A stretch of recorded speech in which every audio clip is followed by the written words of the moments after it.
Morning everyone. आज हम कक्षा 8 का सेकंड पार्ट जो हमारा सूक्ष्म जीव था उसका पढ़ेंगे।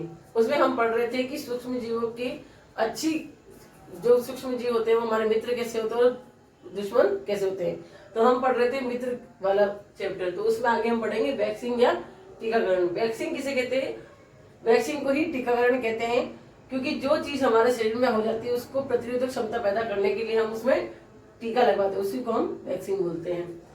जब रोग कारक सूक्ष्म जीव हमारे शरीर में प्रवेश करते हैं तो उनसे लड़ने के लिए हमारा शरीर प्रतिरक्षी उत्पन्न करता है।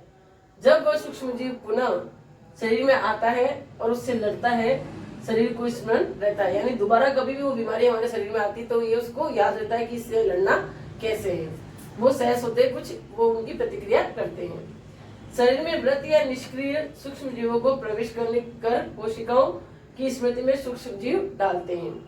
प्रतिरोधक बनाने की प्रक्रिया को टीकाकरण कहते हैं, यानी जो हम वैक्सीन काम में लेते हैं उसको हम टीकाकरण कहते हैं, और ये रोग को प्रतिरोधक क्षमता बढ़ाता है। और जब भी कभी हमारे शरीर में क्रिया होती है दोबारा, तो उससे वो लड़ने की जो कोशिकाएं होती है वो उससे लड़ती हैं। ये प्रतिरोधक सदा शरीर में रहते हैं और ये हमेशा अपने शरीर में रहते हैं वैक्सीन के रूप में। उस सूक्ष्म जीव को सूक्ष्म जीव के आने पर वो उसे लड़ लेते हैं।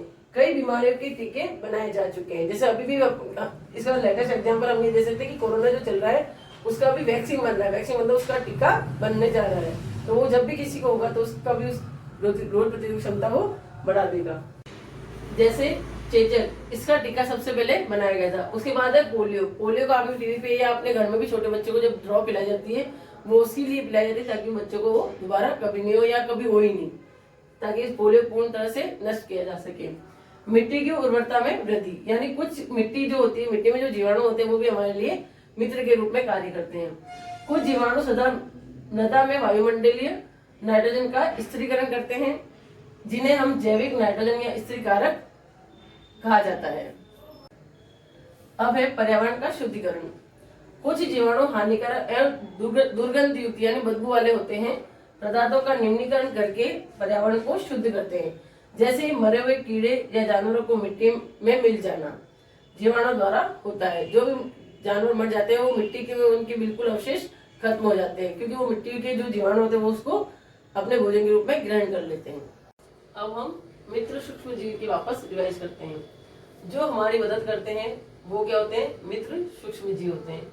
जैसे दही, ब्रेड जैसी चीजों के उत्पादन में औषधि के रूप में कार्य करते हैं, वैक्सीन बनाने में, मिट्टी की उर्वरता बताने में और पर्यावरण का शुद्धिकरण करते हैं। ये हमारे सभी मित्र सूक्ष्म जीव होते हैं। अब है हानिकारक सूक्ष्म जीव। जीवाणु अनेक प्रकार के हानिकारक हैं, जैसे रोगाणु और रोगजनक जीवाणु, पादप, जंतु और मानवों में जो रोग पैदा करते हैं, भोजन के द्वारा, कपड़ों के द्वारा या चमड़े की वस्तुओं को खराब कर देते हैं।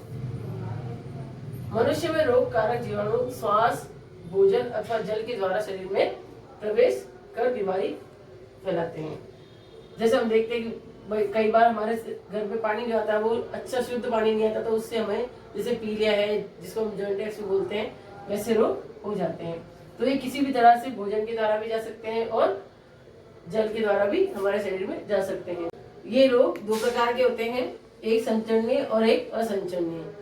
संचरणीय वो होते हैं ऐसे रोग जो एक संक्रमित व्यक्ति से दूसरे व्यक्ति में संपर्क के द्वारा, जैसे अभी इसका वैसे तो उदाहरण है हैजा, सर्दी और चिकन पॉक्स, जिसको हम चेचक भी बोलते हैं। इसका एग्जाम्पल हम दे सकते हैं कोरोना। ये भी एक संचरणीय है, क्योंकि वो भी किसी के सांस के द्वारा या किसी को छूने से हमारे शरीर में आ सकता है। वो हम इसका उदाहरण जो अभी है प्रत्यक्ष हमारे सामने वो दे सकते हैं। असंचरणीय वे रोग जो संपर्क में आने से नहीं फैलते, जैसे अस्थमा, कैंसर। जो कीट या जंतु रोग को फैलाते हैं, जैसे मक्खी कचरे पर बैठकर हमारे जीवाणु फैलाती है, यानी हम खाना खा रहे हैं और उस अचानक से आगे बाहर से मक्खी बैठ गई है तो हमारे भोजन को क्या कर देगी? अशुद्ध कर देगी और वो रोग फैलाएगी और भोजन पर बैठकर उसे दूषित कर देती है। वैसे ही मलेरिया मादा एनाफिलिस मच्छर द्वारा फैलता है। ये मलेरिया परजीवी प्लाज्मोडियम का वाहक होता है, यानी मच्छर से काटने से हमें मलेरिया नहीं होता, उसके अंदर जो प्लाज्मोडियम हमारे शरीर में छोड़ता है मच्छर, उसके द्वारा हमें मलेरिया का रोग होता है। मलेरिया का कारण प्लाज्मोडियम। मलेरिया के फैलने का कारण मादा एनोफिलिस मच्छर, क्योंकि मच्छर पानी में पैदा होते हैं, तो पानी हमें कहीं पर भी घर में या कूलर में गड्ढों में पानी इकट्ठा नहीं होने देना है ताकि वो नहीं फैले। जीवाणु जंतुओं में रोग भी फैलाते हैं, जैसे एथेक्स, गाय के खुर यानी पैरों में और उनके मुंह में भी ये रोग हो जाता है। पौधों व पेड़ों में कुछ जीवाणु रोग उत्पन्न करते हैं। रोगों के कारण फसल की उपज में कमी आती है। जब ये कीड़े अंदर फसल को खाते हैं तो वो बिल्कुल नष्ट हो जाती है। खाद्य विषाक्तता यानी फूड पॉइजनिंग। सूक्ष्म जीवों द्वारा दूषित भोजन खाने से हमारे शरीर में विषैले पदार्थ बन जाते हैं, जिससे हम अत्यधिक हानिकारक रोग हो जाते हैं। जैसे हमने देखा होगा, बहुत बार हम कोई पुराना खाना खा लेते हैं तो उससे हमारे शरीर में कुछ क्रिया होती है जिससे हमें फूड पॉइजनिंग हो जाती है, जैसे उल्टी होना, दस्त होना, हमारा पेट दर्द होना, ये सारी चीजें फूड पॉइजनिंग कहलाएगी। खाद्य परिरक्षण। खाने को सूक्ष्म जीवों से बचाने को खाद्य परिरक्षण कहते हैं। ये हम कई तरीकों से कर सकते हैं। रासायनिक उपाय, जो चीजें खाने में सूक्ष्म जीवों की वृद्धि को रोकते हैं उन्हें हम परिरक्षण कहते हैं। जैसे नमक, खाद्य तेल, सोडियम बेंजोएट का उपयोग अचार जैसी चीजों में हम सुरक्षित रखने के लिए करते हैं।